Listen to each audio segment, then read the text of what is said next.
বিরিয়ানি কিন্তু আমাদের বাঙালির জন্য একটা ইমোশন, আবার সেটা যদি মটন বিরিয়ানি হয় তাহলে তো কোনো কথাই নেই। Hey guys, welcome back to Rinku's kitchen. চলে এসেছি আরো একটা নতুন রেসিপি নিয়ে। তো আজকের রেসিপি হলো মটন বিরিয়ানি। তো চলো আর বেশি কথা না বলে রেসিপিটা স্টার্ট করা যাক। মটন বিরিয়ানি বানানোর জন্য প্রথমেই কিন্তু মটনটাকে ম্যারিনেট করে নিতে হবে।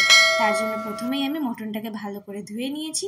এবার আমি এর মধ্যে দিয়ে দিচ্ছি লবণ, হলুদ, গোলমরিচের গুঁড়ো, লঙ্কার গুঁড়ো, কাশ্মীরি লঙ্কার গুঁড়ো, বিরিয়ানি মশলা, রসুন বাটা, আদা বাটা, কাঁচা লঙ্কা বাটা আর দিয়ে দিচ্ছি সাদা তেল। এই সব কিছুকে ভালো করে একবার মেখে নেব।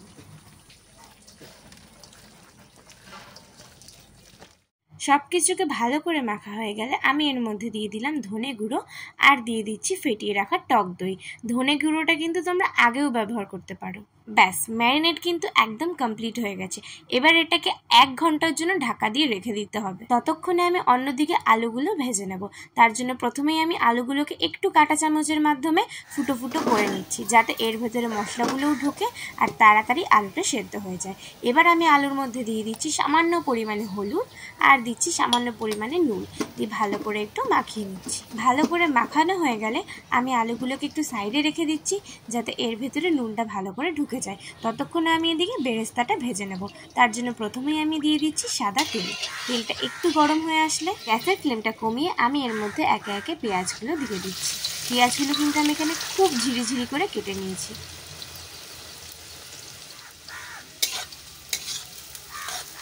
বেরেস্তা বানানোর জন্য পেঁয়াজে কিন্তু একদমই নুন ব্যবহার করলে হবে না, কারণ নুন যদি দিই তাহলে কিন্তু পেঁয়াজটা নরম হয়ে যাবে, পেঁয়াজের সেই ক্রাঞ্চি ভাবটা থাকবে না। একদম পারফেক্টলি বেরেস্তা বানানোর জন্য যখনই এরকম রেড ব্রাউন কালার হয়ে আসবে তখনই কিন্তু পেঁয়াজটাকে তুলে নিতে হবে। এর দিয়ে বেশি ভাজলে কিন্তু বেরেস্তাটা পুড়ে যেতে পারে আর একটু তেতো তেতো ভাব লাগতে পারে। এবার বেরেস্তাগুলো একটা পাত্রে ঢেলে একটু ছড়িয়ে দেবো, যাতে তাড়াতাড়ি ঠান্ডা হয়ে যায়। বেরেস্তা ভাজার ওই তেলেই আমি একে একে আলুগুলো ভেজে নেব। তো তোমরা দেখতে থাকো।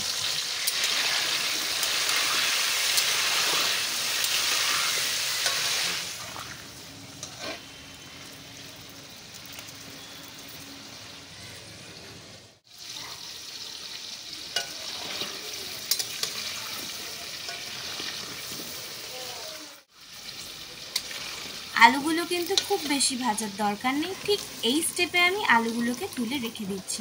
এই কারণটা আমি তোমাদের পরে বলছি। এবার আমি ওই তেলের মধ্যেই আরও কিছুটা পেঁয়াজ ভেজে তুলে নেব। তার কারণটাও আমি তোমাদের পরে বলছি।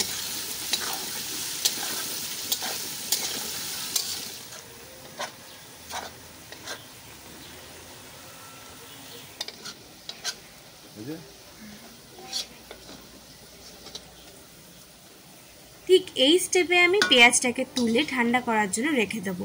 এই পেঁয়াজটাকে বেরেস্তার মতন করে ভাজলে কিন্তু হবে না, ঠিক হালকা লাল লাল হয়ে আসলে এটাকে তুলে রেখে দেবো। এবার আমি ওই পেঁয়াজ ভাজার তেলেই ম্যারিনেট করা মাংসটাকে দিয়ে দেবো।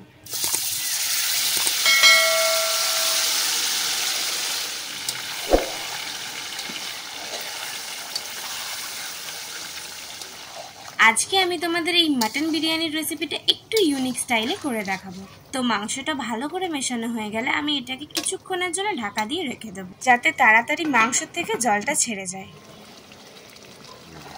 তো তোমরা দেখতেই পাচ্ছ কিছুক্ষণ ঢাকা দিয়ে রাখার পর কিন্তু মাংস থেকে অনেকটাই জল ছেড়েছে। তো যেমনটা আমি তোমাদের আগেই বলেছিলাম পেঁয়াজটা ভেজে তুলে রাখতে, তার কারণ ঠিক এই স্টেপে আমি ভেজে রাখা পেঁয়াজগুলো দিয়ে দেবো। আমি এখানে চাইলেই কিন্তু পেঁয়াজটাকে আগে ভেজে মাংসের সাথে কষাতে পারতাম, কিন্তু আমি সেটা করিনি, কারণ আমি তোমাদের আগেই বলেছিলাম আজকে আমি একটু ইউনিক স্টাইলের রেসিপিটা তোমাদের সাথে শেয়ার করব। আমরা একই স্টাইলে মাটন বিরিয়ানি খেতে খেতে বোর হয়ে যাই, ঠিক সেই কারণেই আমি আজকে তোমাদের সাথে ইউনিক স্টাইলের মাটন বিরিয়ানির রেসিপিটা শেয়ার করলাম।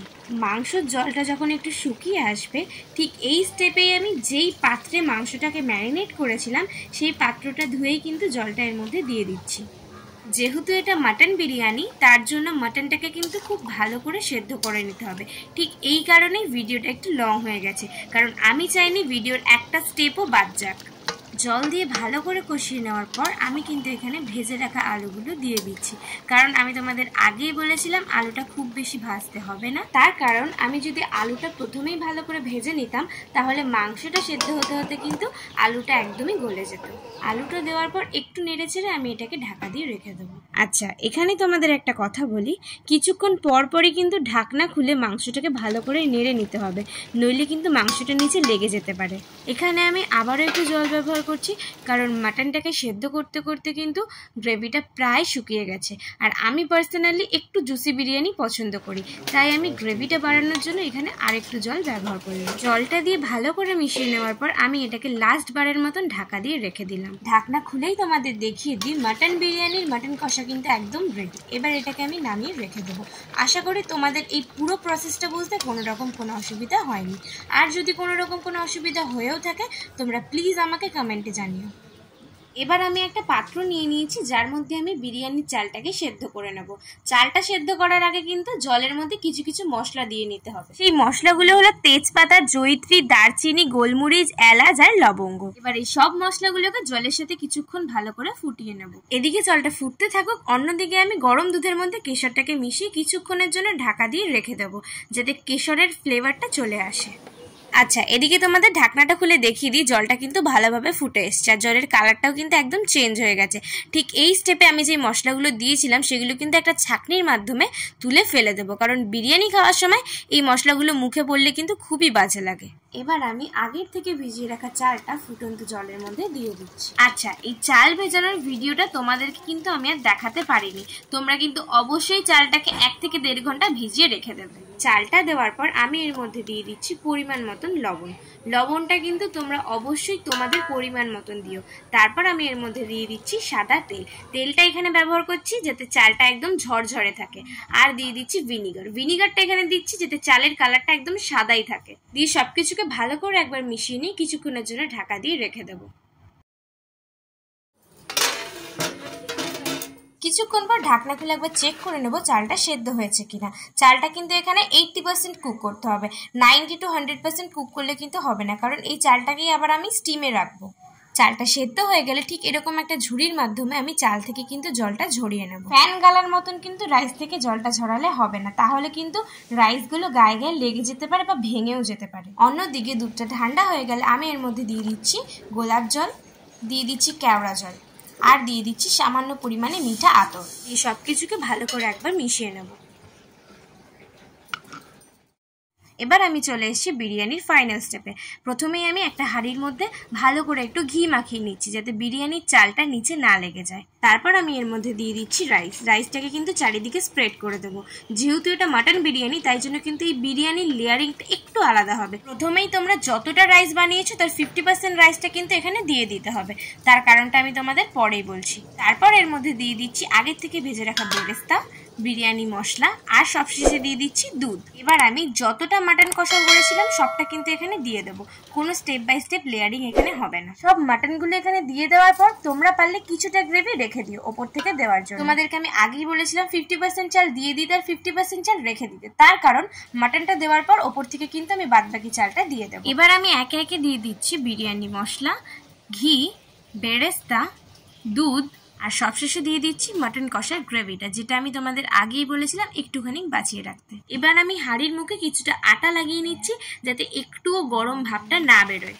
তোমাদের কাছে যদি আটা না থাকে তাহলে তোমরা অবশ্যই হাঁড়ির মুখটার ওপরে ভারী কিছু চাপিয়ে রেখো যাতে একটুও গরম ভাব না বেরোয়। ফাইনালি আমি এটাকে 15 মিনিটের জন্য লো টু মিডিয়াম ফ্লেমে স্টিম দিয়ে নেব। 15 মিনিট পর গ্যাসের ফ্লেমটা অফ করে ঢাকনা না খুলে 8 ঘন্টার জন্য রেখে দেবো। এই 8 ঘন্টা স্টিমের জন্য কিন্তু বিরিয়ানির টেস্টটা পুরোপুরি বদলে যাবে। তোমরা যদি এই স্টেপটা ফলো করো তাহলে কোনোদিনও তোমাদের বিরিয়ানি নিচ থেকে লেগেও যাবে না বা পুড়েও যাবে না, আর বিরিয়ানির টেস্টটাও কিন্তু দ্বিগুণ বেড়ে যাবে। আমি তোমাদের রিকোয়েস্ট করব একবার হলেও আমার দেখানো প্রত্যেকটা স্টেপ ফলো করে এই রেসিপিটা বাড়িতে বানানোর জন্য। আর আমাকে কিন্তু কমেন্টে জানাতে একদমই ভুলবে না। ভিডিওটা ভালো লাগলে অবশ্যই লাইক আর সাবস্ক্রাইব করো, কারণ তোমাদের এক একটা সাবস্ক্রাইব আমাকে কিন্তু ভীষণ মোটিভেট করে। Thanks for watching.